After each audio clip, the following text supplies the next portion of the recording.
Coming up on the East End. All right, so this is where everything happens. We are making moonshine. Sip and sample one family's nearly century-old recipe that's made from local Long Island corn. Plus, we wanted it to look like it had been here for years. Visit an East End vineyard where it's all about the view. from lavish Hamptons hotspots To local North Fork hidden gems. come with us as we explore the people and the places that make up Long Island's East End.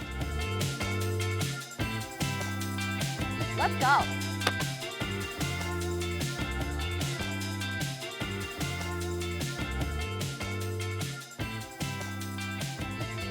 Welcome to the East End. I'm Erin Colton. And I'm Joe Arena. We've got lots to see this weekend. And while you're exploring it all with us, don't forget to play along in our East End trivia game. You'll see questions pop up during the show. Scan that QR code on your screen, submit your answers, and you might just win some East End swag.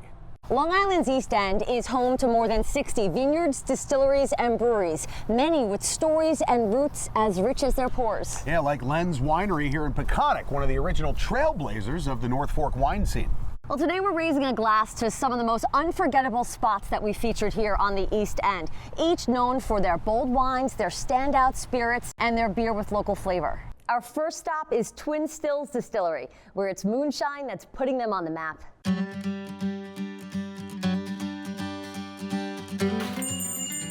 When you walk inside Twin Still's Distillery in Riverhead on Long Island's East End, you instantly get a sense that this place is special, and so is what's made inside.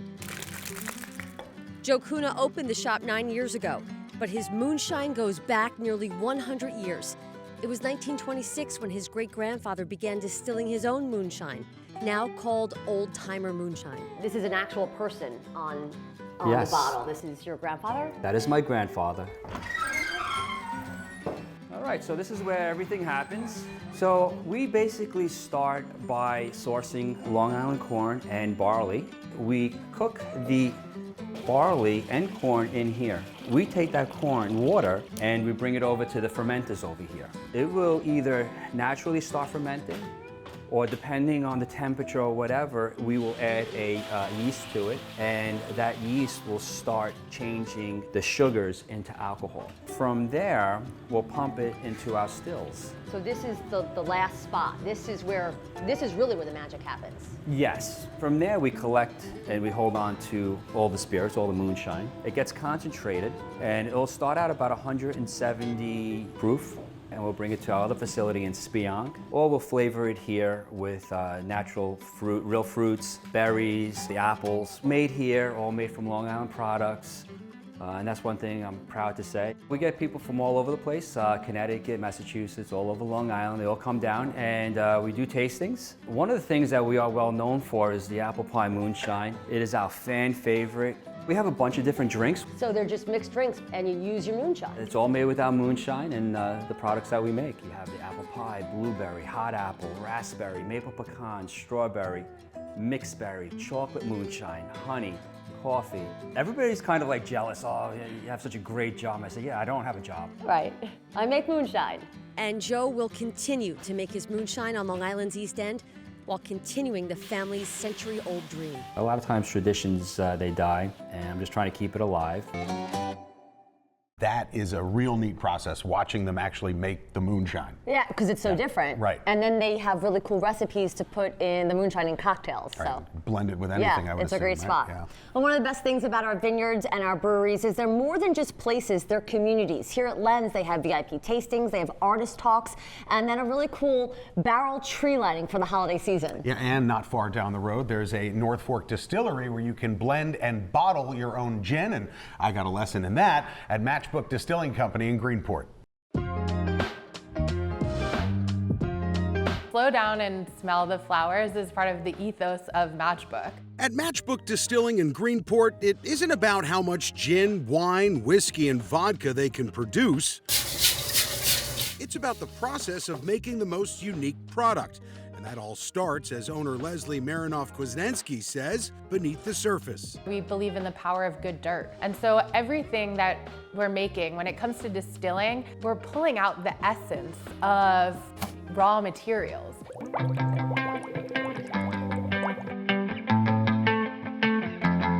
An organic process a lot unlike other distilleries, Leslie says, because the land dictates what they create. And it was her passion for this type of production that became her goal while working in the 5 boroughs. I moved to a small distillery in Brooklyn, had a blast. It was very scrappy, and very quickly, I think after 2 or 3 years, Proximo Spirits, which is a global liquor company, reached out about acquiring us. And from there, I really had a sense that I wanted to build this type of distillery that was really connected with the farms. We really want to help create that connection by having these really rich spirits. So when you taste like a fortified peach wine, you just feel the essence of all the ingredients that have gone into the bottle. And speaking of like flavors, this is a squash wine. So how did that happen? Yeah, so it's a fortified squash wine that tastes like passion fruit.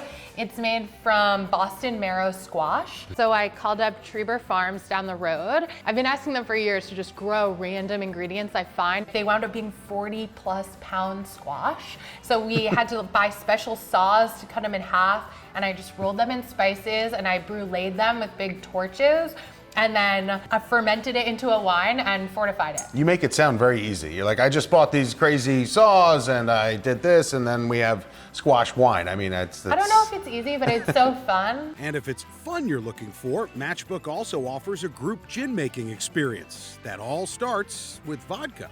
We have a bunch of these single botanical distillates.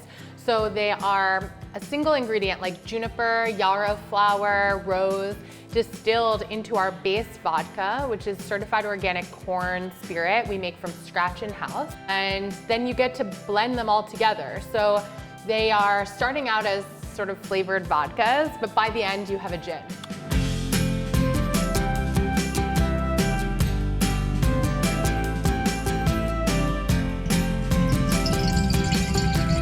I called mine gin with a J because Joe starts with J. I like how you named it, you know, gin with a J. That's how creative I can be sometimes. Yeah, and it's interactive, so you could do it with a great. group or even a date night. Great for a big group or a date night. Yeah. But sometimes you just want to kick back and relax and enjoy the peacefulness of the East End. And Kontokosta Winery in Greenport is all about breathtaking views.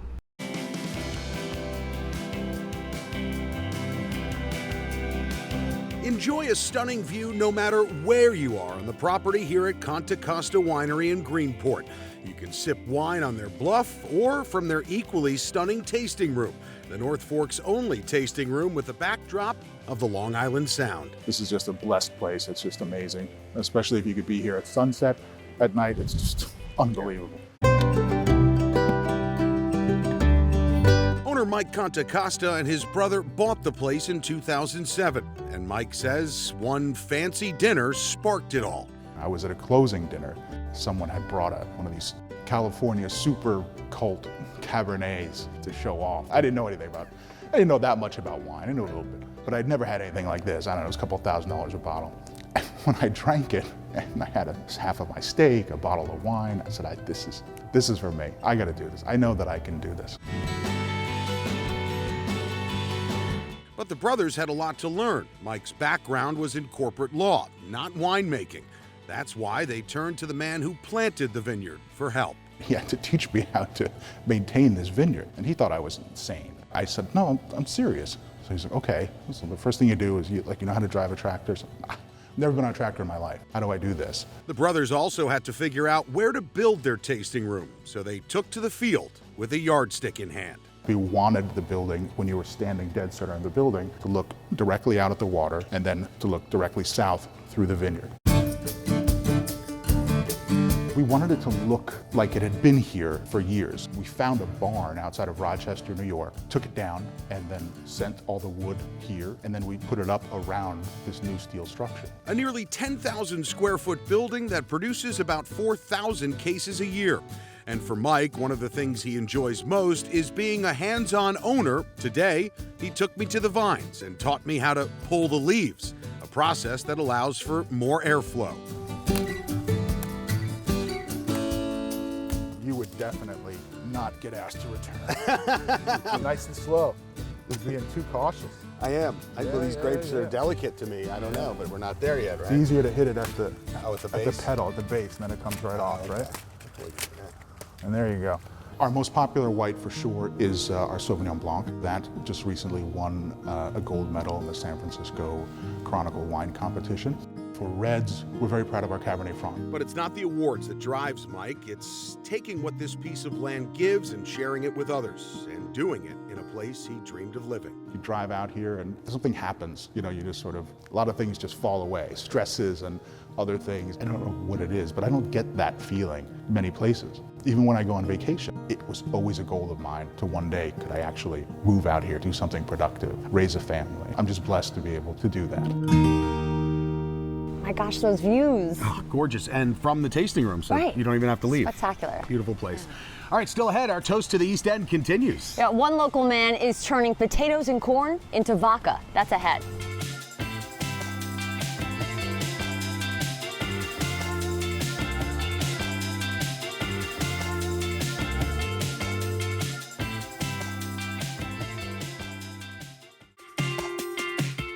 Welcome back to the East End. We're at Lenz Winery here, and we are toasting some of the East End vineyards, breweries, and distilleries that we've explored with you since our show debuted. And our next stop is an East End farm where you can sip on wine made from organic grapes. 1984 is when we bought the farm.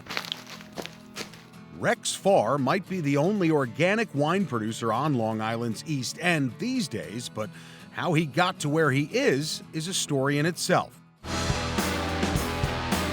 I'd come out of Vietnam in 1969, started working with musicians. Rex's first career was in the music industry. His wife Connie worked with designer textiles. Neither had a background in farming, but Rex spent his childhood summers in Southampton and knew the East End was something special.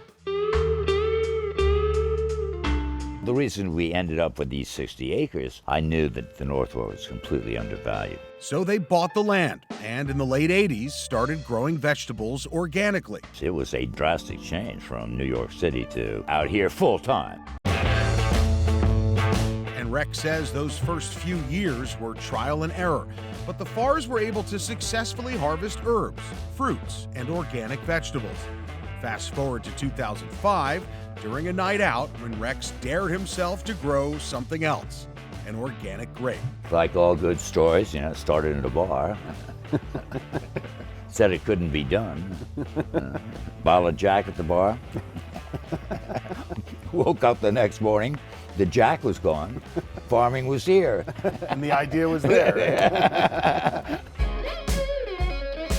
Shortly after, the Farrm wine vineyard was planted.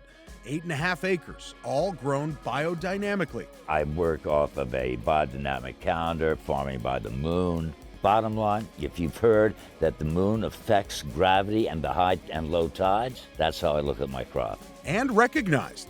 Farrm's Reserve, Merlot, Cabernet Franc, and Malbec are all award winners. And if you visit the vineyard for a sample, it's also a visit to Rex and Connie's home. Their tasting room is their elevated porch. Any farming is a lot of work, no matter what you do. Grapes at least are somehow more rewarding. It's nicer to grow a nice bottle of wine than a nice tomato.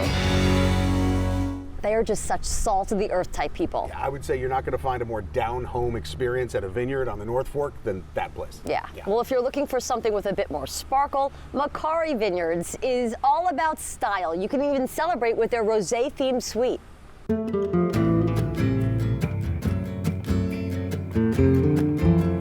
It's a magical place. Macari Vineyards sits on 500 sprawling acres of land on the North Fork of Long Island's East End. Joe Macari Sr. had this big vision for out here. He was a self-made real estate mogul and purchased this farm in the 60s when much of Long Island out here was potato farms. And then cue the early 90s when Joe Macari Jr. and his wife Alexandra moved their children out here and began planting the vineyard. There's something for everyone.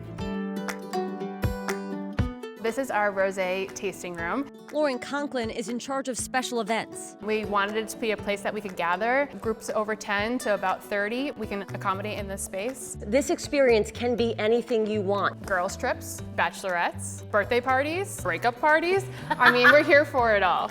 Nothing's better than a wine tower. Rosé Tower, that's what we're talking about. Every year they produce extremely concentrated, delicious wine. It usually goes into our top-end reds. We put it into our Bergen Roads. Brian Elmendorf is Macari's winemaker. Safety first. Welcome to the lab. Got to protect your eyes, always. I got a lesson on how to check acidity levels of the grapes to see if they're ready to be turned into wine. All right, I think I got them all. Oh yeah, that was a good one. Give it a good stir. Oh wow, look at that! Macari's just one stop along the North Fork Wine Trail, but it's their story that makes it so special. Macari really embodies the North Fork and our community out here. We're always trying to make wine accessible. Just another great stop on the wine trail out here.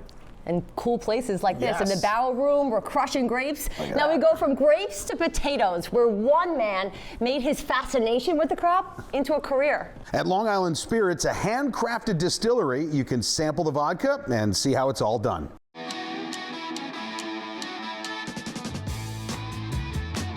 That wind you're feeling, Yeah. right past that tree line is the Long Island Sound. And this is Long Island Spirits. And Richard Stabile isn't kidding when he says his journey to this point has been quite a ride. It all started about 2 decades ago when Rich worked in a much different space, the tech industry. Spent a lot of time overseas, so I would go visit wineries, breweries, and distilleries, and I got very focused in on seeing how I can potentially translate that into a business. And for Richard, that meant taking courses at Cornell in the early 2000s to learn more about the craft, and eventually renovating this barn into a distillery back in 2007. So we just celebrated our 18th anniversary here. Something they celebrate every day is the land. Originally, the focus was on its rich history in yielding potatoes, a main ingredient for their award-winning vodka. But Rich's deep connection to Long Island farming and an open mind led to more, including using field-grown corn. We started out making just potato vodka. A lot of the wineries approached us about making brandies. Soon after, we started laying down some now award-winning whiskeys. We've introduced gin, and then after COVID, we introduced our canned cocktails.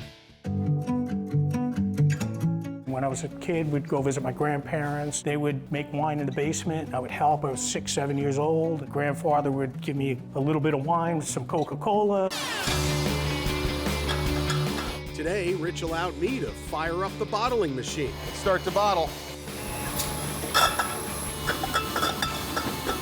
And drop a few cap closures or capsules on their latest batch of gin. Like Laverne and Shirley, they keep coming.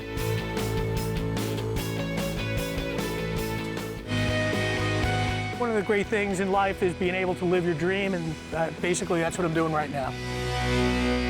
I love his story. Oh, amazing. Yeah. Like, left the corporate world and just did something that he was interested in, and he really made it happen. All right, still ahead, we take you to a brewery filled with color. And history as an old building gets new life.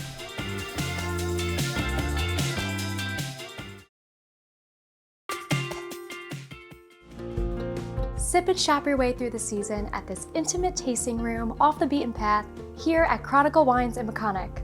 This tasting room lounge is a hidden gem on the North Fork with a cozy ambiance that makes you feel right at home. We founded Chronicle Wines 7 years ago after several years being colleagues in the industry. And we set up our tasting room here to be more like our living room, where wine is educational, it's fun, and approachable and inclusive. Chronicle Wines isn't just a place, it's also one of our brands, which we release to our wine club exclusively. Allie also has her signature line, which is As If Wines. My personal brand is Saltbird Cellars. And then together we collaborate on Kinet, which are wine spritzers, which are meant to be fun and easy and just perfect for on the go. There's also a separate retail space where you can browse all the different variety of wines and ask any questions to make your bottle or case purchase.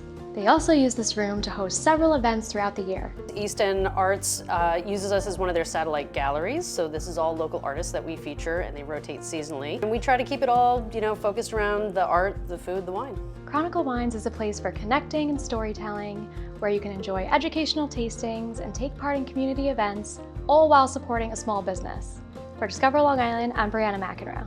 Thanks to Brianna and Discover Long Island for that. Well, whether it's a glass of wine or smooth gin, we have so enjoyed toasting the East End, looking back at the unique places where you can grab a drink and tour this spectacular region. And our final stop takes us to an East End brewery that's in the heart of the Hamptons. Sag Harbor's got everything, but I was missing a brewery. That void has been filled with Squid Brewery, a vibrant, fun, and full of flavor brew house on Long Island's East End. When you walk in, you don't immediately put us into a brewery bucket. It's more of an experience. Owner Rory McAvoy says that one of his priorities is including East End ingredients in not only his beer, but in the shop as well. If it exists locally, we're trying to amplify it, give it some space in our place, and introduce it to customers. Along with the brews comes a whole lot of history. Squid was built inside the old Sag Harbor train station, with a gorgeous outside area next to a local garden center. Here at Squid, everything pops with personality. It's a labor of love. All right, time now to check your answers on our East End trivia game. If you've been playing along, scan that QR code, submit your answers, and you might just win some East End swag. And while you're there, let us know about your favorite places to visit on the East End, from the lavish to the local. Because it just may be our next adventure. See you next time.